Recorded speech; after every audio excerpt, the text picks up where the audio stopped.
Thank you. Okay, let me click this button. There we go. All right, well, thank you so much, Felicia. Welcome, crafters, to another Michael's class. Today we're going to be talking about a customizable resin tray, and this is the one that we had on the website, the one where you signed up for the class today. I'm not going to be doing this exact one. I don't want to limit any of your creativity. You're all crafters, and I'm sure that you have some things that you've thought of that you wanted to put on your own tray. But I am going to go through all the different steps to make one of these. So let's get started. Oh, sorry, let me clear this. It's funny that we're doing these fall crafts because I'm in California, Southern California. I saw Kathy from LA over there. Hi, Kathy. We are having a heat wave. It's like 92 degrees today. So it's fun to talk about fall when it definitely does not feel like fall outside right now. So let's see, let's start from the beginning. If you bought a tray and you're doing this craft at home, or if you're going to do this craft later, and you bought one like mine that's just basic, then you're going to have to do some prep work on it. If you already bought a tray that is completely done and ready to go, you just want to decorate it and put a resin top on it, then you can skip the following step. But if you bought a tray like mine, I just went online and I think it was a tray of like, or a package of maybe 6 different size trays that were all stacked and nested inside each other. You're going to want to do some work to it first. So I have one here that is pretty rough, right? It's just basic. And so we need to give some love to this tray. So I just have my trusty sander here. I love these sanding squares. You can use just regular sandpaper, whatever you have, anything will work. But you want to just take the rough edges off. So I went along each of the edges that are pretty sharp on the tray that I have here. Also, there's some imperfections where you're just going to want to sand lightly and make that smooth for your final product. So you just go along and you don't have to kill it, just really gently. This is just a medium sandpaper that I have. Nothing, I don't need anything fine, not too bad. But I just went over even the corners. I just took off all the splintered pieces of it to just make it nice and smooth.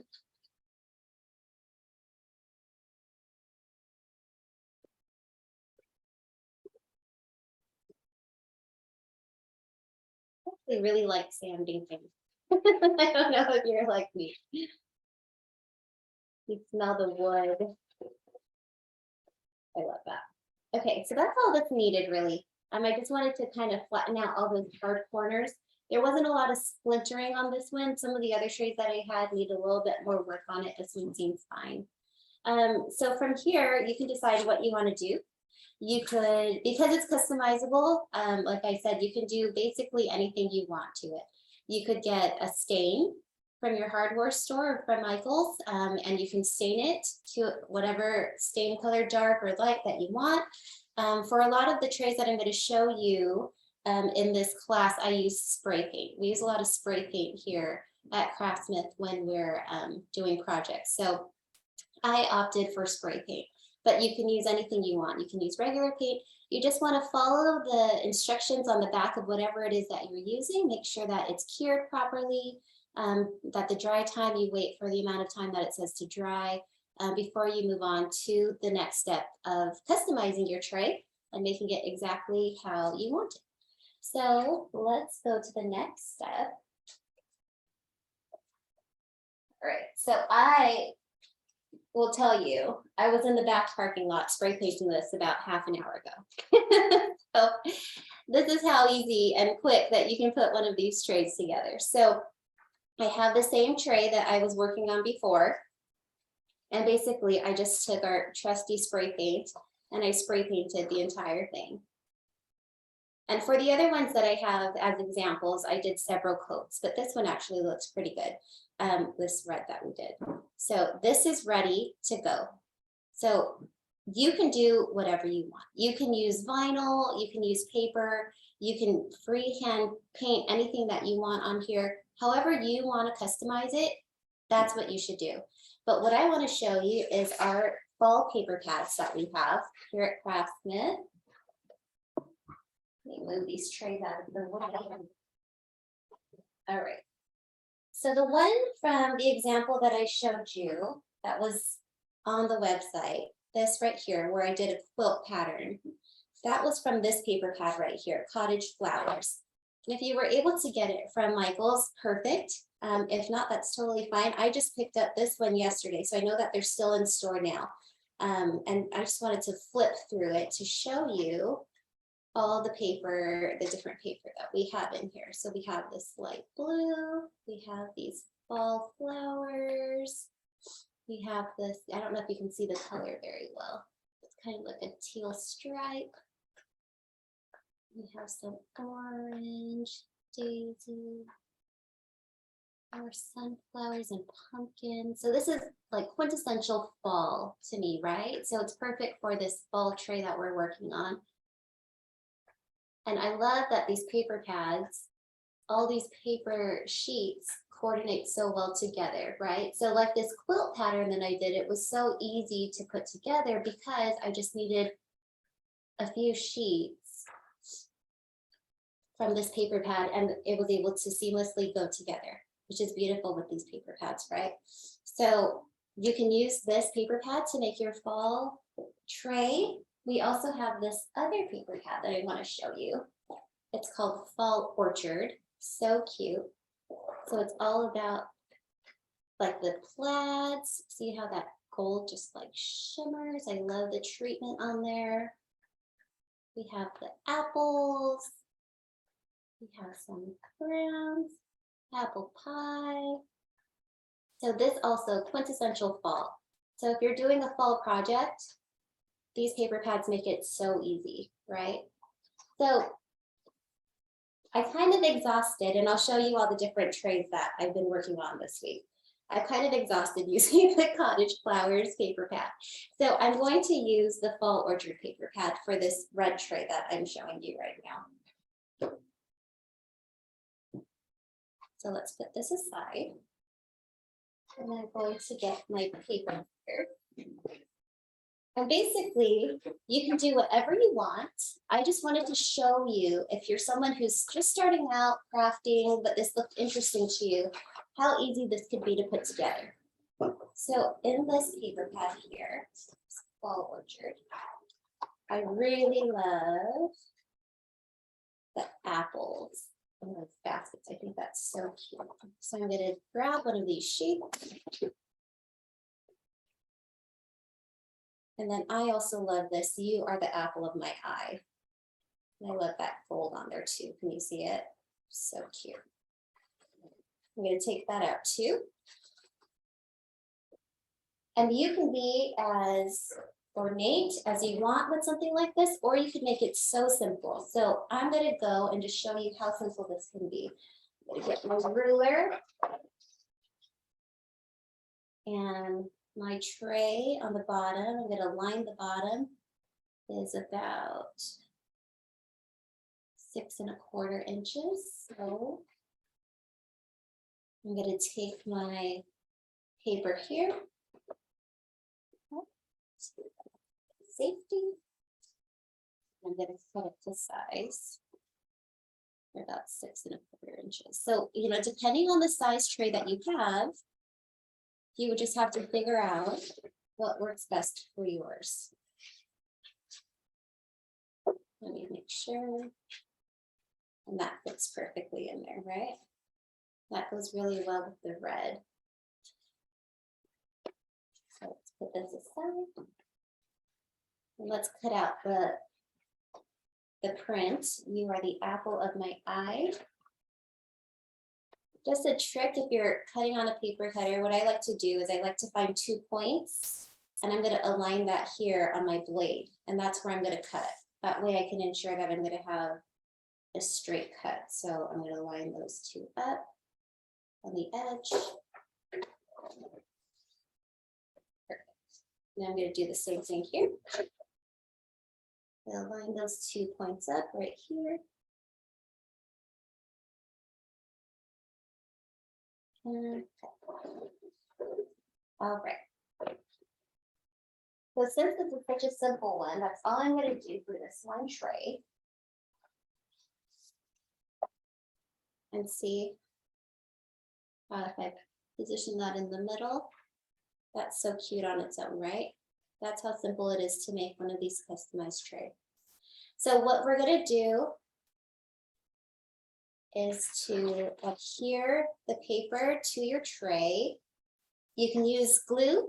You can use Mod Podge. I'm going to end up using Mod Podge for this. It's what I've been using on all the trays that I'll show you in a little bit. So let me get my paintbrush. Honestly, if I was doing this without the camera on, I just pour this straight into my tray. But I will show etiquette here. So I will paint the back of my paper with my Mod Podge or my glue or whatever it is that you want to use. At this point, we just want to stick it onto our tray so that it won't move. So I'm gonna get my paintbrush. And I'm going to paint it on.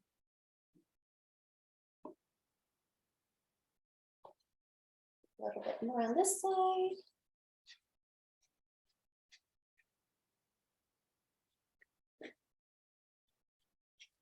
All right. And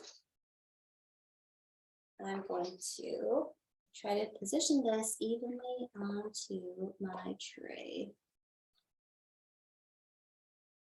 That looks about right. And I'll push it down in there. It's like a glove. All right, so we're going to push it down.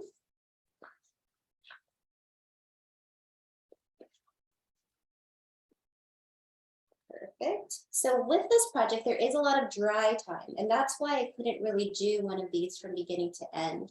You know, spray painting or painting takes time to dry. This Mod Podge is going to take time to dry. All of these steps kind of take a while to dry. So none of these steps are hard. It just takes a little bit of time. So I'm going to take my next piece here, and I'm going to do the same thing. I'm going to just put some Mod Podge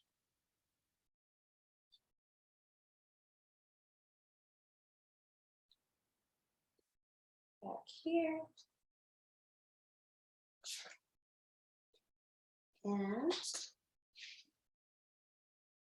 I'm going to try to put it evenly on my tray. Don't want to block anyone. Pretty good.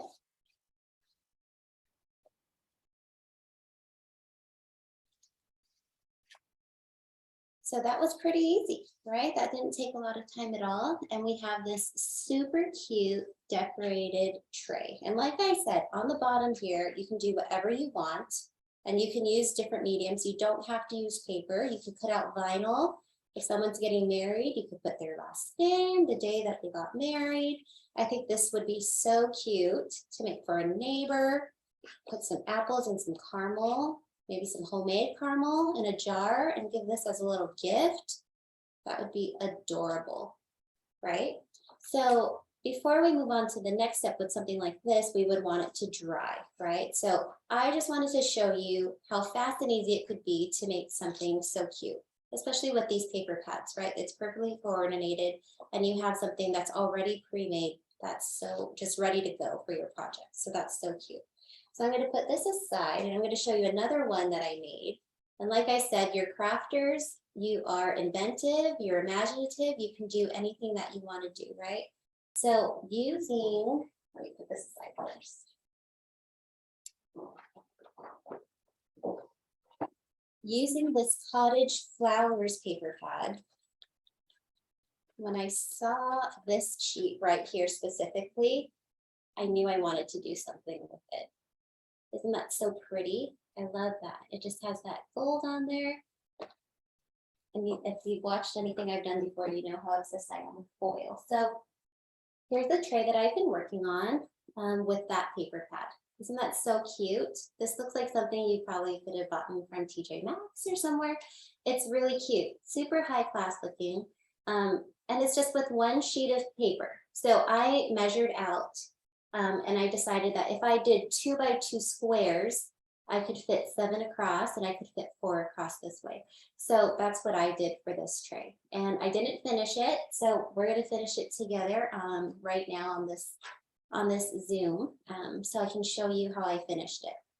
So if you can see closely, you can see that I did put some pencil marks on there. I don't know if you can see them. I did them. I tried to do it lightly enough that you wouldn't be able to really see it on the finished product, but maybe you can see it. I'm trying to move it around so you can see it, because I wanted, the base paint is a spray paint that I got. I think it was like a green apple spray paint, and I put 2 coats on it. So cute, right? So let me find these squares that I had previously cut out to finish it. So these are just 2 by 2 squares. I just used my paper cutter. I did outline on the back where I wanted to cut my lines, because as much as I love paper cutters, they're not always the most accurate when you're just lining up with, 2 inches, 2 inches, 2 inches. So I did draw out a grid on the back of my 12 by 12 paper sheet. And so using that grid, I cut these out. So they're pretty well even as far as like, a stack of them. None of them are really protruding out. They're basically 2 by 2. So we're going to finish this out with the last 4. Let's get my Mod Podge again.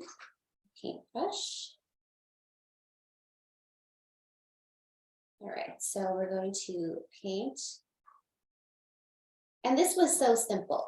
Like, it looks really classy and elegant, but again, it was just one sheet of 12 by 12 paper, green paint, and an inexpensive tray that I got online. So you can do anything. That's what I love about crafting, is you can do anything you want as long as you have the idea, right? And you're more than capable of doing this. If I can do this, you can do this. So that's one.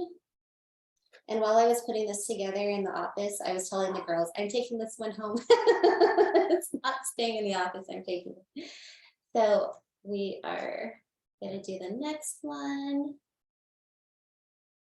And so I did the rest of this tray a couple days ago. So the rest of it is dried. It's just these 4 that are going to be a little bit wet, but that's okay. I have another tray that we're going to work on in a little bit.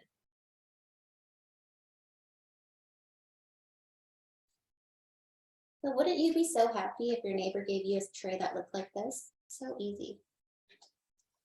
Okay, 2 more. And you don't have to put too much on the back. Really, what we're doing right now is just trying to stick it on because we're going to pour resin over this. So we really, at this point, want to just glue this on. We have to seal it after we have all of this glued. So at this point, I'm just trying to put a little bit on there so that it can dry quickly. I'm not, really caking it on the back. Okay, last one, almost there. And it's okay if these don't line up perfectly. Like, if you're looking closely, these don't line up perfectly. And that's totally fine. No one's going to go to Greece and start measuring all the mosaics on the floor. It's totally fine if they're not perfect. So don't beat yourself up trying to make them perfect either. I know some of us out there, we want it to be perfect, but in the end, it looks good no matter what. All right. That's our last square. Ta-da! Doesn't that look great? Looks so great. And I didn't worry about trying to keep my squares in a specific order to make anything. No, I just cut the squares, glued those on. So cute. So we are doing a resin tray, and something that you need to know about resin and paper is that you want to seal your paper. So what does that mean? You want to make sure that the resin, which starts off as a liquid, is going to seep into anything paper, right? So to prevent that, you just want to use something to seal it. And so you can continue to use Mod Podge. This is just a matte Mod Podge for the question that was asked. So, or I've also used this. This is just like acrylic coating, spray paint. Like I said, we use a lot of spray paint, and I've done this too. You just spray paint it. You're just trying to seal the paper so that when you do pour the resin over it, nothing's going to seep into the paper, if that makes sense. So since I already have this Mod Podge out and I have this paintbrush, I'm just going to put Mod Podge over this. You know, you're going to want to do several coats of this. So we're going to do a light coat, let it dry, do another coat. If you want to, you could do the acrylic spray as well. And then you'll want to just do a couple of applications, just to make sure you didn't miss any spots.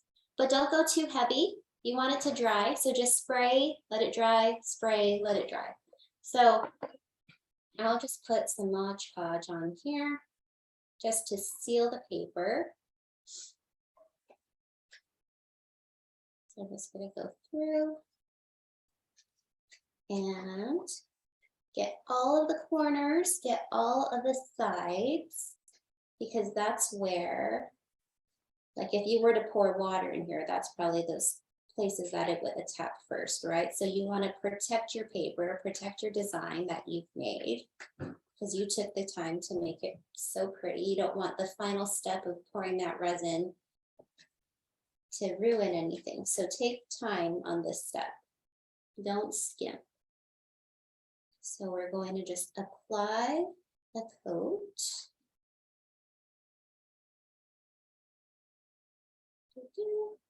Along the entire base, working that paintbrush in where you think you need to get that Mod Podge, or like I said, you could use tacky glue. You could do whatever you want to, as long as it'll dry clear.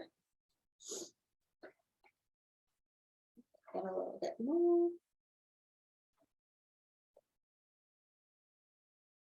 Just to seal that paper.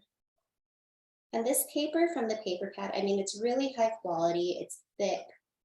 So it's not like super flimsy that's going to soak in stuff right away. So there is almost a level of protection on it already, but still, you don't want to take any chances. And right now, you know, you can see on screen, it doesn't look that great, but that's because it's wet.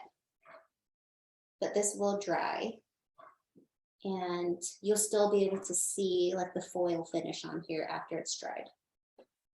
So don't worry about that. But like I said, the acrylic spray paint, you can use that as well. Almost done. Okay. So don't forget the corners and the edges where it needs the tray. You want to get every spot. And resin, when it, you know, is cured and hardened, is food safe. So that's one of the reasons why I wanted to do this tray. But also because if you haven't used resin before, and this is your first time, it's an easy way to start and just get to know the product, the medium. Because resin is a liquid, it's kind of as viscous as honey. And if you don't have something that has sides like this, or using a mold or something, it can leak over your project onto your table or whatever. And if that's the case, that's fine if that's what you're working on, because you can do it on paintings, you know. You can put resin on basically anything. But this is a little bit more simple, a little bit more clean, and it's just a good introduction on how it works. So that if you want to start doing resin projects, oh, a paintbrush hair, get off there, thank you. Let me move that. So that you can just get to know it, so that you can, you know, try some different resin projects.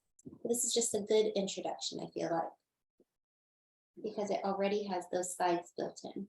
So we don't have to worry about it running off of our project onto our table. Okay, so let's close this up.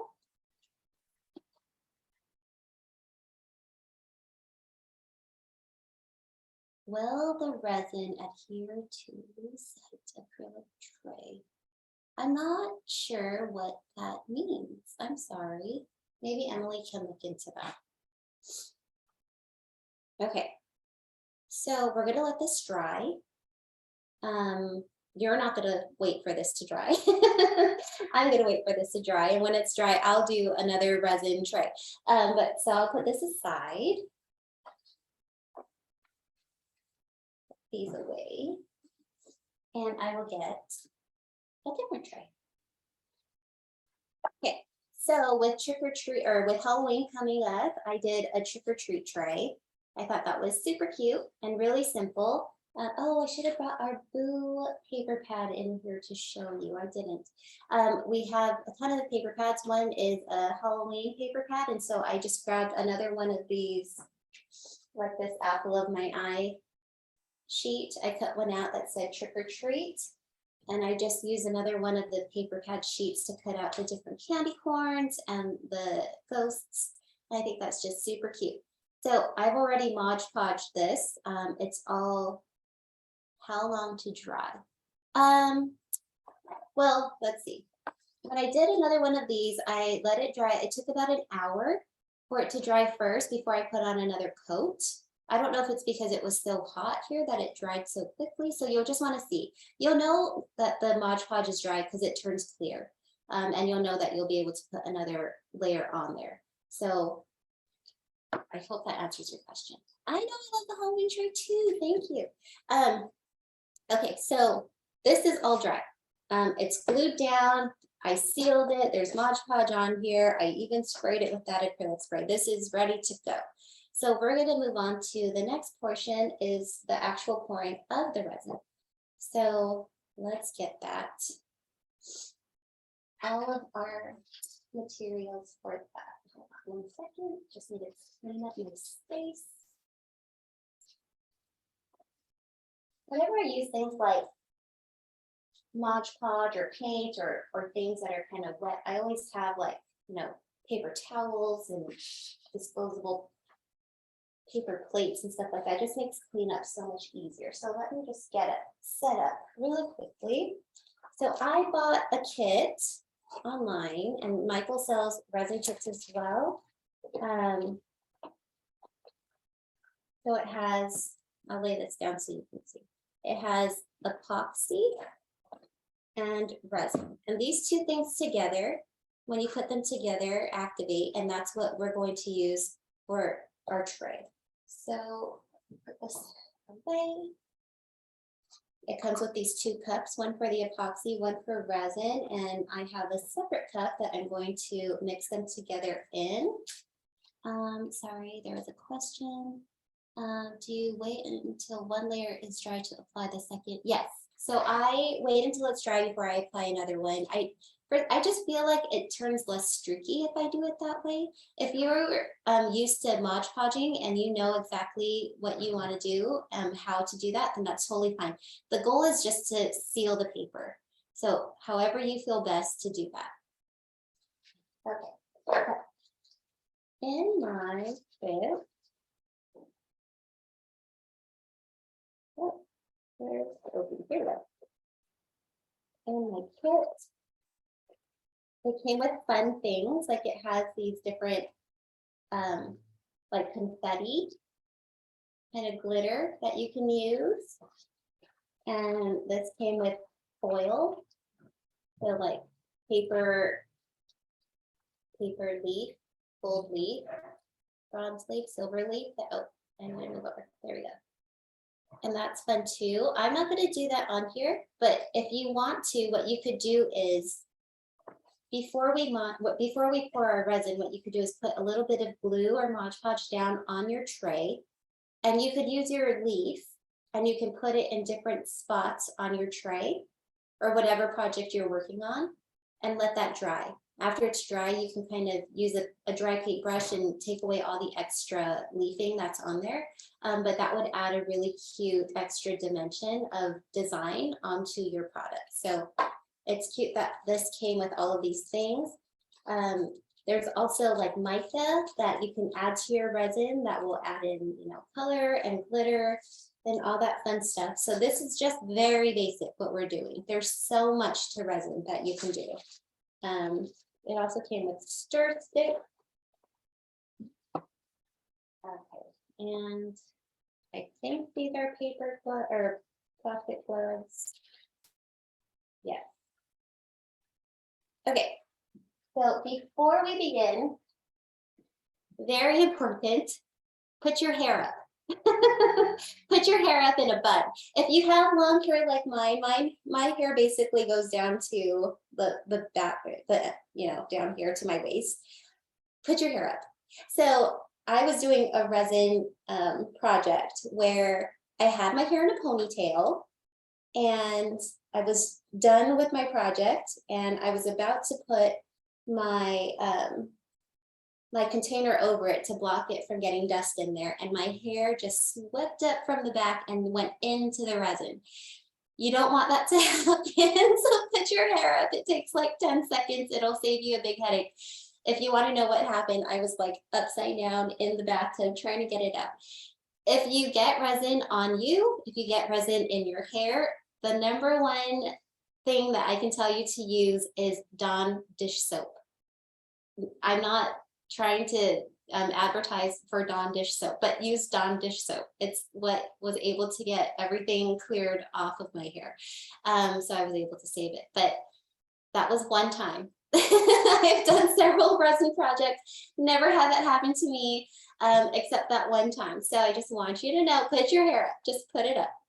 Okay, also you can use gloves. If you don't want to use gloves, you can just have that dish soap ready for you, because if you get it on your hands, it is sticky and it doesn't want to come off, but the dish soap really does help. So I'll put these on to be a good example. Honestly, if I was doing this at home, I wouldn't use these, but don't tell anyone that. Okay, so if you're doing a resin project and you're starting and you don't know how much resin to make, there's websites that are out there. And if you just, on your search engine, type how much resin do I need for my project, resin calculators will come up. You can tell them the shape and the size and the depth of how much you want to use, and they will tell you how much to use. So you could also just guess, and you can just pour in there and think that, is that enough? If not, you could try to quickly put some more together, or you could always make more than you think you need, or just use that calculator and it will tell you what to do. So there's different ways to know how much resin for your project. So if I were doing something where I had mica that I wanted to color some of this, maybe like the orange, and put some glitter in there, I would first mix all of my resin together, and then I would separate it out. There's different ways you could do it. You could mix individually different batches. I just make one big batch, and then I separate that into smaller cups. And then I might put, some glitter in one, or mica in something. And then as I'm pouring it, pour those other mixed resin in there for decoration. So that's what I would do. But just as this is basic, we're just doing a clear top on it. So I'm not trying to get too complicated here. Do I have to wear a mask? No, you don't have to wear a mask. So this is what I'm going to do. I'm going to use, the ratio on here says 1-to-1 ratio. So I'm going to use equal parts of the resin and the hardener. So it's listed A and B. It says on here resin, it says on here hardener. I'm going to use equal parts of that. So on here, the cups that came in my kit, it already has measurements on the cup. So that makes it a lot easier, right? Another good tip is to have this popsicle stick. If you have some, you can use yours. This one just came in the kit. It's a little small, but it'll work for what I'm doing. So this is what I'm going to do. I'm going to open them. Can you hear me? This is so crinkly. Sorry. Okay. It's a small tray, so I don't need too much of it. But this, I'm going to do maybe 3/4 of each of these. So I'm going to pour my resin in one. And the goal here, whenever you're pouring, is you don't want to have a lot of bubbles, because bubbles are the enemy. We don't want bubbles in our finished product, right? We want it to be crystal clear. So I'm not shaking it up or anything. I'm just trying to pour it as much as I can gently and to not get any extra bubbles. I mean, inevitably you're going to have some, but I'm just trying to avoid as much as I can. There we go. So we have equal parts of both our resin and our hardener. I'm gonna put the tops on. I don't want those to fall over on accident. I'm gonna move this over. Okay, so now that I have both, I'm gonna pour these into my cup.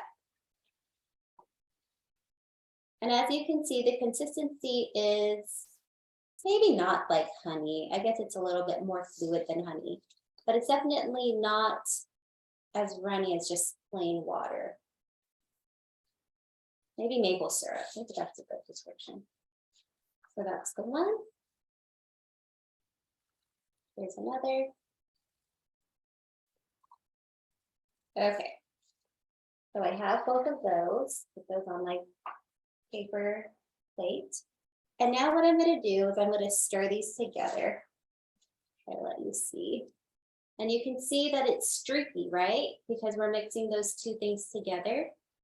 You'll know that it's ready to pour when it's clear and you don't see any streaks anymore. So I hope you can see it. I think I can see it on the camera.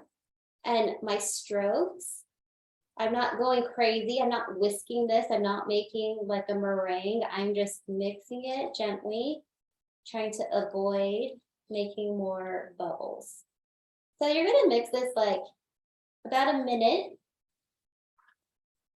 until it's completely mixed together and streak free.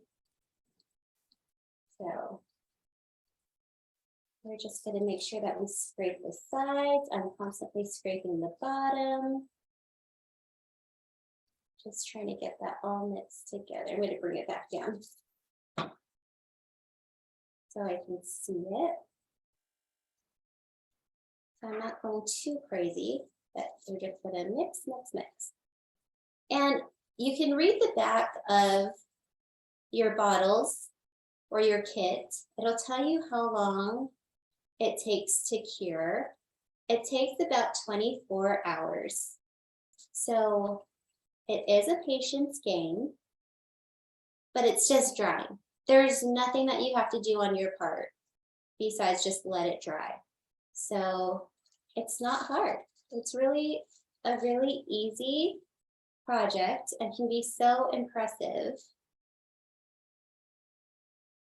And it's customizable, like I said. You get to design it. You get to do whatever you want. You could do children's artwork and you can put it on a tray. How cute would that be to put your child's artwork on a tray? You could give that to Grandma and Grandpa for Grandparents' Day, or just something for them that you could have them painting on canvas. You can pour resin on canvas. It's a good way to just keep it forever. Okay. I don't see a ton of streaks. I do see bubbles. So the trick with the bubbles is if you have a heat gun, it'll blast away the bubbles. And I'll show you that because I have one plugged in right next to me. If you don't have a heat gun, you can use a toothpick to pop bubbles. So you don't need to have one, but a heat gun does help. It also, if you're doing like different glitters in your resin, it can help distribute it and make it look marbly. There's so many things you can do. Okay, I think that's good. So I'm going to bring this over and I'm going to pour. And depending on how deep you want it, like how thick of a layer of resin that you want on your tray will also determine how much you use. I don't need a very thick layer. I just need a thin layer. So I'm not going to put a ton on here. I'm just moving it around just to see how thick this is going to be and see if it's good. I think that will use the rest of this. Okay, so just using my popsicle stick, like a rubber spatula, I'm just scraping my bowl.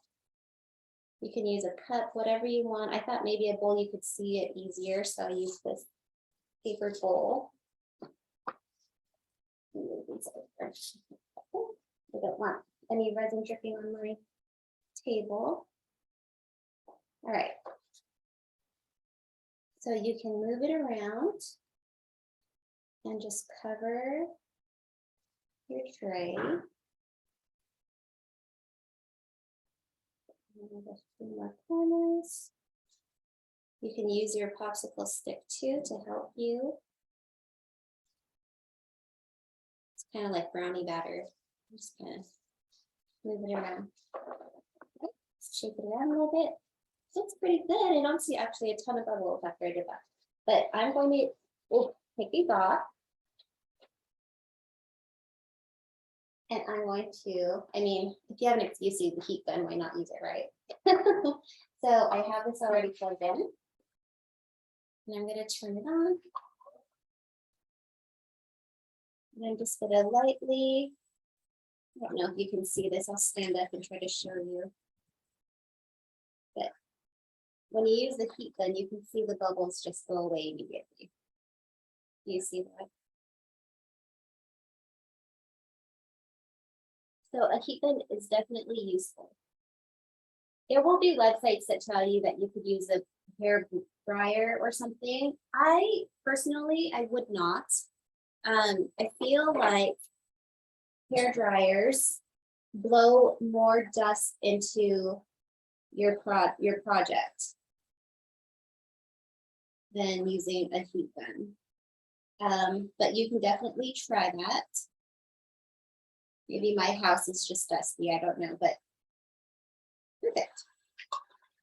Okay, so sorry, the fan has to pull it down, so it's kind of loud, but that's all it needed. So now we have the bottom of our tray, it's covered in the resin and it needs secure, like I said, it's going to take about 24 hours. So you're going to want to move, can you hear me? I hope you can hear me. You're going to want to move your tray someplace where it's going to be able to sit for that period of time. And to protect it from dust, you're going to want to have something to put over it. So I have this container that's the right size to fit over my project. So I'm just going to cover it up and I'm just going to sit it someplace and I'm going to leave it there for about 24 hours. And then it'll be here, it'll be ready to use. So that was it. That's pretty easy, right? And at the end of it, you're going to have a beautiful tray. Let me move this out of the way before look, you can see how much it's dried already. So it's doing pretty good. Okay, let's move you over. Be careful. All right, we'll put our lid on top. We don't want any dust to go on it. Okay. So you can do anything, like I said. And this was a tray that we had showed you when you signed up for the class. And basically what I did with this, if this is something that you thought we were making and you wanted to make that and you're like, why isn't she making that? Let me show you. So there's so many free quilting patterns online. If you have your own quilting pattern that you would like to use, you could do the same thing. I thought it looked so cute and very fall to do a quilting pattern with paper. So I basically got a quilting pattern for free online. They advertise it as free, I'm not stealing anything. So I made sure that it was going to be the right size for my tray. I just put it in like a Word document and I just expanded it to my size that I needed. So I printed this out and then I cut it out. And then basically I cut out one of each shape. And I said, okay, well, there's so many of these that I need. And I went to my trusty paper pad here and I found whatever, pieces of paper that you wanted to use with that quilting pattern. I just grabbed about 4 different sheets out. And like I said, these are so easy to coordinate because this paper pad just is already coordinated, right? So it wasn't hard at all. So I grabbed those sheets and I just cut out my different shapes on the different paper. And then I pasted it all together and I pasted that to my tray. So if that's something that you wanted to do, you wanted to do a quilting pattern like I did on that initial tray, that's how I did it. So I just followed the pattern and then I used another sheet of paper. I glued it on top of that. And then I glued it on top of my tray. And then I used the Mod Podge to seal the paper, let that dry, and then I put the resin on top. So if that's what you wanted to see, I'm sorry we didn't go through that. We just didn't have enough time, I felt like, to go through that entire thing. But that was the process for that specific. All right, well, it looks like we are out of time. Let's change the camera if that's okay. Thank you. Thanks everybody for coming and spending this last 50 minutes together on learning how to do these customizable trays. If you do end up making one and you post it on social media, if you could please tag us. You can tag us at Craftsmith Co. or you could go to our website at craftsmithco.com. Or you could tag Michael's as well, Make It with Michael's or Michael's Classes. And to sign up for more, go to michaels.com/classes.